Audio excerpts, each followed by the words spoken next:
l'un et l'autre. Par voie de conséquence, le maintien d'une candidature sur un plan, je dirais, de proposition, de projet, est quand même assez difficile. Il n'y a rien de tel dans ma candidature.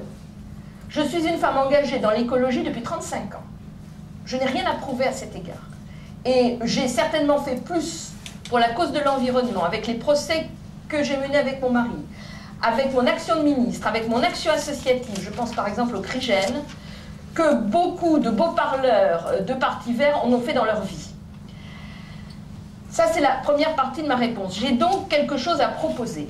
Et dans cette campagne, je veux affirmer ici haut et fort que si je ne suis pas présente, parce que les grands partis seront parvenus par le système de cooptation à faire que les maires ne me donnent pas les parrainages nécessaires, eh bien vous n'aurez pas d'environnement et vous n'aurez pas de long terme dans cette campagne, tout simplement parce que le programme d'Eva Joly n'est pas un programme crédible, qu'il est à la gauche de la gauche, parce qu'elle est liée par le pacte avec le Parti socialiste, et donc c'est une candidature devenue inutile, en réalité, sans effet, et parce que, malheureusement, c'est une femme très respectable, mais elle dessert l'écologie plus qu'elle ne la sert.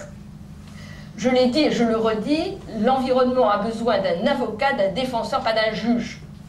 L'écologie pénalisante, l'écologie moralisatrice, l'écologie de la décroissance, ce n'est pas un projet possible pour nos concitoyens qui sont plongés dans la difficulté et dans la crise et qui ne s'en sortent pas.